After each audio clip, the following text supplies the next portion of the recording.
Eu já fiz um vídeo aqui sobre prática espaçada, ou revisão espaçada, ou prática distribuída, como alguns conhecem. E eu mencionei um ponto que é relacionado a qual que é o melhor espaçamento entre suas sessões de estudo. Nesse caso, 2 sessões de revisão ou uma sessão de estudo e outra sessão de revisão. E lendo a literatura, né, sobre esse assunto e alguns artigos científicos também recentes sobre esse tema, o que muitos deles mostram é que não existe um tempo que ele é específico, ou seja, um valor exato, um número de ouro que a gente consegue recomendar para ser usado entre uma sessão de revisão e outra. E o que é recomendado? Por esse pessoal que estuda essa temática, que está envolvido na investigação dessa temática. É que para você distribuir melhor o seu tempo de estudo, você precisa considerar por quanto tempo é que você quer lembrar dessa informação. Então é isso aí que vai direcionar, né, a distribuição dos seus estudos. É isso que vai determinar quando é que você vai fazer a sua próxima sessão de revisão, certo? Mas com essa informação, você ainda não consegue montar o seu cronograma de revisão. Mas vamos com calma, eu vou levantar ainda alguns pontos que você precisa considerar antes de a gente chegar lá. Primeiro ponto, né? Se você usa um espaço temporal muito curto entre a sua sessão de estudo e a sua sessão de revisão, ou então entre suas sessões de revisão, né, isso pode acabar gerando altos níveis de um sentimento enganoso de domínio imediato. E essa sensação, né, de que você está dominando o assunto pode fazer com que você decida não revisar mais aquele conteúdo, porque você já acha que está dominando ele, então para que gastar mais tempo com isso? Mas só que esse conteúdo, né, que está dominado de forma fake dentro de você, isso pode não sobreviver no longo prazo, que aí nesse caso seria a data da sua prova.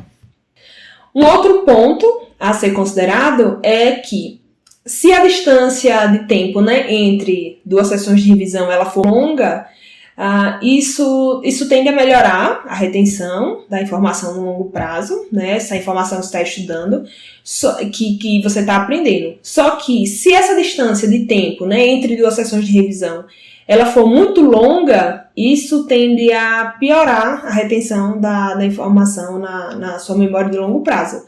Essa tendência a gente chama de efeito de atraso não monotônico, em tradução livre. Aí agora complicou um pouco para conseguir montar um plano de revisão, não foi? Porque, primeiro, não tem um tempo exato que a gente consegue considerar, né, entre 2 sessões de revisão, mas aí tem que ter em mente que por quanto tempo que a gente quer lembrar dessa informação, né, que geralmente é a data da prova. Um outro ponto é que se você colocar revisões muito próximas, né, umas das outras, isso pode gerar uma falsa sensação de domínio imediato do assunto.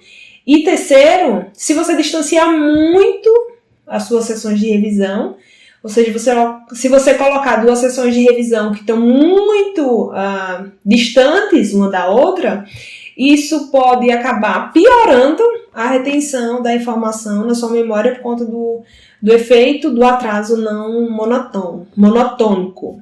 Bom, então a solução é o quê? A solução é ir para os números dos estudos, para a gente ter algum parâmetro, né? Para a gente conseguir balizar aí o nosso planejamento. E aí, né, se uma pessoa quiser reter uma informação na sua memória por anos, né, a galera que essa condição encontrou alguns resultados que recomendam o quê? Que deve ser considerado um espaçamento temporal de meses, né, entre suas sessões de revisão.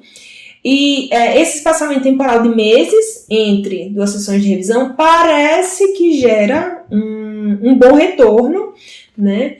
Do que se você utiliza uma distância de tempo de dias ou então de semanas para essa condição de retenção da informação por ano, certo?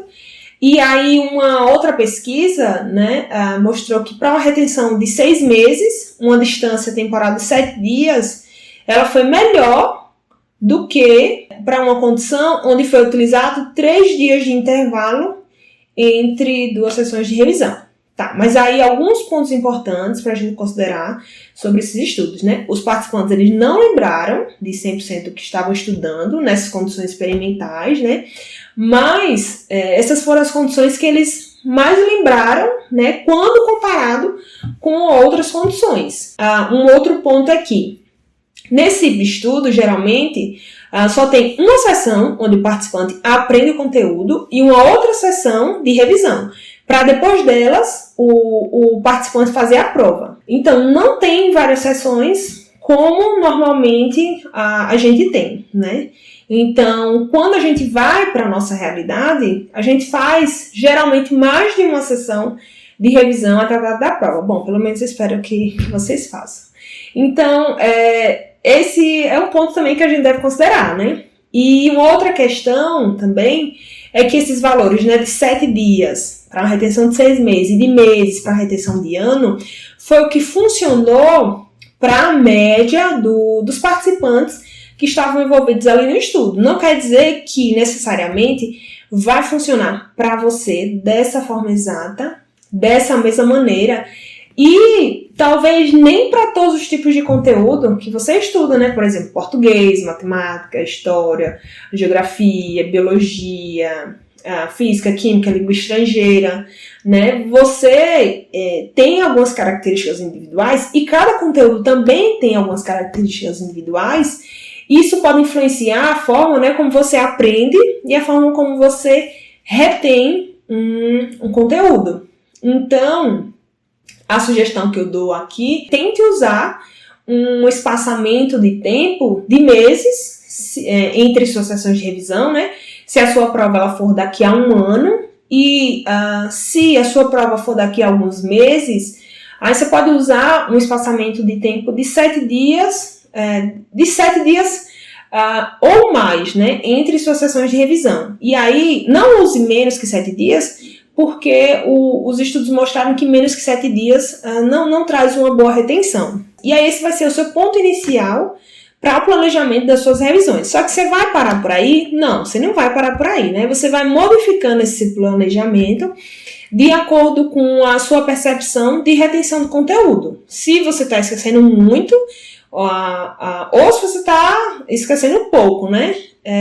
Essa é a forma ideal? Não é, mas são as informações que a gente tem disponível, né, para jogar esse jogo. Tá, mas quantas sessões de revisão você deveria fazer até a data da prova? Pois é, isso aí vai ficar para o próximo vídeo. Viu? Tchau!